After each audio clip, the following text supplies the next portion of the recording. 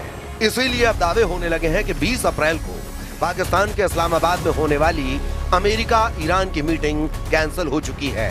ये मीटिंग ऐसे वक्त कैंसिल हुई जबकि सीज फायर की डेडलाइन 22 अप्रैल को खत्म हो रही है। अब सवाल उठता है कि ईरान बातचीत के बजाय बारूद से फैसला करने पर उतारू क्यों है। इसके पीछे की सबसे बड़ी वजह यह है कि ईरान के मिसाइल बंकरों और पहाड़ियों पर अभी भी इतने ज्यादा घातक और भारी मात्रा में हथियार मौजूद हैं जो अमेरिका और इजराइल को कड़ी टक्कर दे सकते हैं। खुद अमेरिका के खुफिया विभाग के एक सूत्र के हवाले से अमेरिकी मीडिया CNN ने दावा किया है कि ईरान के पास अभी भी 60% मिसाइल लॉन्चर बचे हैं जो लंबा युद्ध लड़ने के लिए काफी हैं।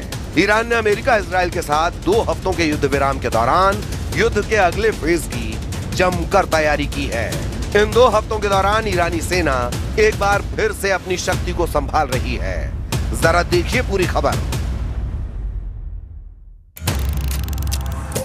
सैन्य एक्सपर्ट्स का मानना है कि ईरान के पास 1 महीने से ज्यादा और लड़ाई करने की क्षमता मौजूद है। हालांकि अधिकारियों का यह भी कहना है कि ईरान के हथियारों के जखीरे का सही आकार अभी भी साफ नहीं है। इंटेलिजेंस के आकलन से उसकी बची हुई क्षमताओं का सिर्फ मोटा मोटा अंदाजा ही मिलता है। न्यूयॉर्क टाइम्स और CNN की एक रिपोर्ट में अमेरिकी सेना और खुफिया अधिकारियों के अनुमानों के मुताबिक ईरान के पास अभी भी अपने हमलावर ड्रोनों का लगभग 40% और मिसाइल लॉन्चर्स का 60% से ज्यादा जखीरा बचा हुआ है, जिसका इस्तेमाल ईरान हॉर्मुज में अमेरिकी युद्धपोतों के खिलाफ कर सकता है। या फिर अगर युद्ध विराम के बाद फिर से तनाव भड़कता है तो इन हथियारों का इस्तेमाल किया जाएगा। डोनाल्ड ट्रंप की धमकियों के बीच ईरान ने चेतावनी दी है, हम पूरी तरह से तैयार हैं। अगर वे जरा सी भी गलती करते हैं तो हम पूरी ताकत से जवाब देंगे। ईरानी संसद के स्पीकर गालिबाफ ने अमेरिका को खतरनाक अंजाम भुगतने की चेतावनी दी है। अमेरिकी सेना और खुफिया अधिकारियों का अनुमान है कि करीब 40 दिनों तक चले युद्ध के बाद भी ईरान के पास अभी भी अपने जखीरे का लगभग 40% हिस्सा बचा हुआ है और ये ड्रोन एक शक्तिशाली डेटरेंट साबित हो रहे हैं। कुछ अमेरिकी अनुमानों के मुताबिक ईरान उन मिसाइल लॉन्चरों को मलबों से निकाल रहा है जो अमेरिका इजराइल के हमलों में तबाह हो गए थे। उन जगहों की तेजी से खुदाई की जा रही है। जब ये काम हो जाएंगे तो ईरान के मिसाइल लॉन्चरों का जखीरा करीब 70% तक पहुंच जाएगा। यानी युद्ध से पहले ईरान के पास जितने मिसाइल लॉन्चर थे उसका 70% हिस्सा उसके पास 40 दिनों के युद्ध के बाद भी रहेगा। ईरान के पास मिसाइलों की भी काफी क्षमताएं अभी भी मौजूद हैं। संघर्ष विराम के समय उसने लगभग 100 ऐसे सिस्टम बरामद किए जिन्हें गुफाओं और बंकरों में छिपा कर रखा गया था, जिससे उसके चालू लॉन्चरों की संख्या बढ़कर युद्ध पूर्व के स्तर लगभग 60% तक पहुंच गई है। रूस के पूर्व राष्ट्रपति और देश की सुरक्षा परिषद के उपाध्यक्ष दिमित्री मेदवेदेव ने पिछले हफ्ते सोशल मीडिया पर लिखा, ये साफ नहीं है कि वॉशिंगटन और तेहरान के बीच का संघर्ष विराम किस तरह आगे बढ़ेगा, लेकिन एक बात तय है, ईरान ने अपने परमाणु हथियारों का परीक्षण कर लिया है। इसे हॉर्मुज स्टेट कहा जाता है। इसकी क्षमता असीमित है।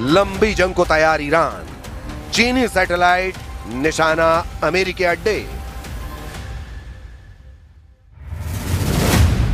जब से अमेरिका ने चारों तरफ से हॉर्मुज की नाकेबंदी की है उसके बाद से ईरान ने रूस और चीन के साथ मिलकर ऐसी जंग की तैयारी कर ली है जो अमेरिका के लिए मौत का भंवर साबित हो सकता है।